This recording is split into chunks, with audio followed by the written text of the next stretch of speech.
Hello, today we'll be talking about the lore in Killer Sprite. The lore starts with the first Killer Sprite, originally supposed to be first standalone movie, but it did pretty well, so they made a series. But back to the first one. They show that the Sprite that they drink kills two people who drink it. Then the twins come over and they find the Sprite and drink it. The same effect starts happening with them. But the one who drinks it goes over to the water to drink it, to get it out of his system. Then we see that water is a solution, but only lasts for a few seconds.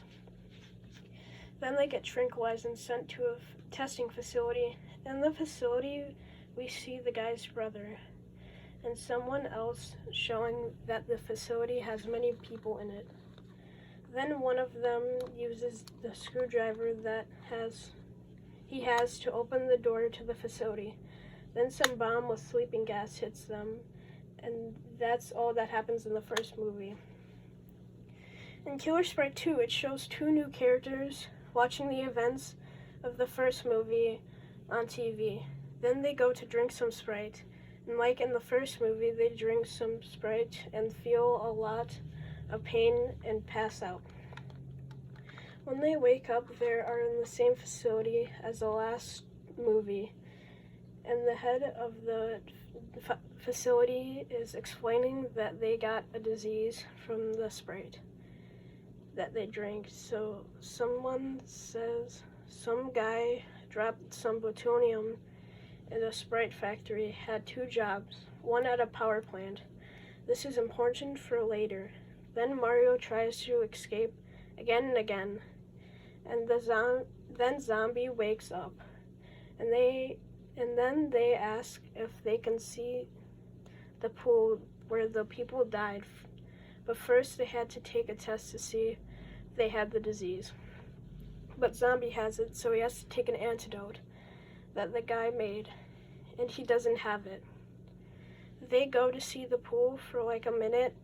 Then they come back to the facility, and Mario asks why they can't leave. The guy tells them they need to be quarantined. Mario asks if they can see the people who first had the disease. Before they do see the people that they want to already are escaping, then they get caught by the main guy, and that gives Mario and Zombie a chance to escape. And when they get out, they say, "We got to get them out of there." And that's the end of the second movie. Okay, so now on to Killer Sprite 3. It starts where the last one ended, with them escaping the facility and getting away. The first thing they do is go to a weapons dealer and ask for some weapons, like a mace, sharp stick, and a gun. And then when they leave after the weapons dealer can give them the weapon. After they leave, they find Luigi and his weapons for them, like a mace or sharp stick and a gun. After testing the weapons out, they go to the pool, hoping they draw out the people from the facility. It works, and they send out the first guy to stop them, and it's a sheriff. When they get on the pool, they hear booze music, and then the sheriff comes out, and they start fighting. When the sheriff gives up, they ask for the code to the facility's door. When he doesn't give them into the pool, and they tried to leave. Before they see other people who are trying to get them back to the facility. Mario starts using his gun to shoot at them. They take cover, and the wizard guy hits Mario's gun with magic and teleports away before they can get to him. But the other on is still there, and they demand the code. He doesn't give them the code, and they knock him out. When they're going over to the facility, they see Santa and his murder sleigh riding towards them. It smashes into Zombie and misses the others. When he realizes that, he backs up the sleigh and crashes into Mario's arm. When he gets out and starts fighting, but Santa puts up a fight. When they beat him, they ask for the code, and they get the first 2 digits before Mario shoots him. But now they have a fast way to get to the facility. When they got there, Koopa and the big zombie are ready to fight. After Koopa and the big zombie lose, they send out the Sprite zombie. It takes Mario, Luigi, and Zombie far away. They fight it and are able to kill it, and that's where it ends. And lastly, Killer Sprite, the prequel. This thing, I wouldn't really cover lore because the whole entire thing is mainly just lore, so it's kind of just, it's lore in itself. The main characters wake up because of his landlord, and he asks for rent. Then he gets in his car and heads to work. Then he gets to his job as a Sprite maker. He finishes doing his job, and then his boss says on the speaker, he said, "Do come and meet him." So he goes up to his boss and tells him that he is fired because he is being sloppy. So his boss gives him his last paycheck, and then he is kicked out. Then, on the way home, he gets attacked by one of the gang members of the gang he used to be in, and they ask for $1,000 because he left the gang. So when you leave it, you have to pay for protection, and if he does not get the money, he is going to smash his face into the pavement.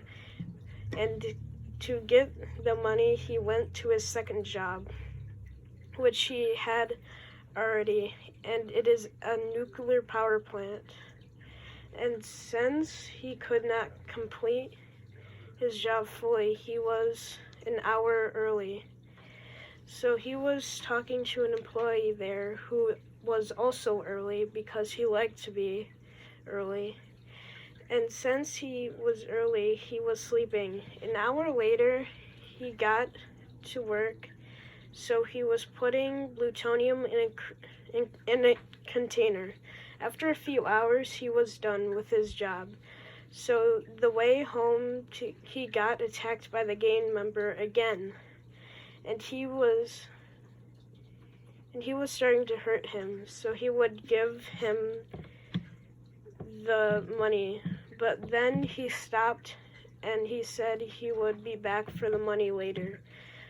Then he got a call by the boss of his old job, and he told him to come and explain that there was a mix-up with his brother who worked there too. So he still had the job, but his brother was fired. So he worked a little bit, then they could go home. So he went home, and the gang member was destroying his car. And he said he needed the money by tomorrow, so he went to his house. Then his landlord told him he needed to go because he did not pay his rent, so he had to sleep outside. In the morning, he went to work, and when he got there, one of the employees said that this was his last day because he has been late too many times. So at the end of the workday for his job, he grabs some plutonium and leaves for his Sprite making job. And when he gets there, he wanted to check up on Jeremy mixing the Sprite. So then he tells him to refill it, and then when Jeremy is refilling it, he hits him in the head, knocking him out. Then he adds plutonium to it. Then he wakes up Jeremy. Then he asks if he could just take a few cans of Sprite to a pool party that he and his brother are having, and Jeremy says yes. So then he calls his brother to come to the pool party, and he says yes. Then they had the pool party and drank some Sprite. Then started having a seizure, kind of. And that's all of the movies. But they're making Killer Sprite 4. I'd highly recommend you watching the prequel because it's easier just to watch it than explain it. So yeah. The lore and one of the dumb videos are us. Recent videos, Killer Sprite 4 trailer. It says, after some news, on some better news, the moon has been restored from being cut in half. So that means the YouTube shorts that he made are connected to Killer Sprite. In another one of his videos, it says something about a timekeeper in reverse. And so I don't know why he did that. Maybe so he could make his content more interesting. I'm going to call the creator and ask him a few questions.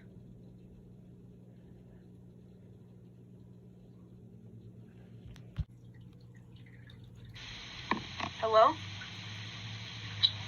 Who is this? Are you the creator of Killer Sprite? Yeah. I have a few questions for you. Okay. How would you come up with the idea of Killer Sprite? I just had a friend over and I was just like, ooh, Sprite, that's killing me. I have a really important question. It's going to be a pretty big question. I really like it. This question everybody else is asking. Hey, what is it? When is Killer Sprite 4 coming out?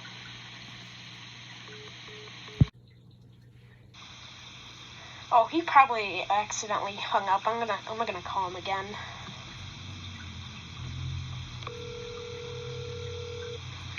Hey, stop calling me. If you call me again, I will block you, okay? I'm gonna hang up now. He's probably just saying that as a joke. I'm gonna call him one last time, okay?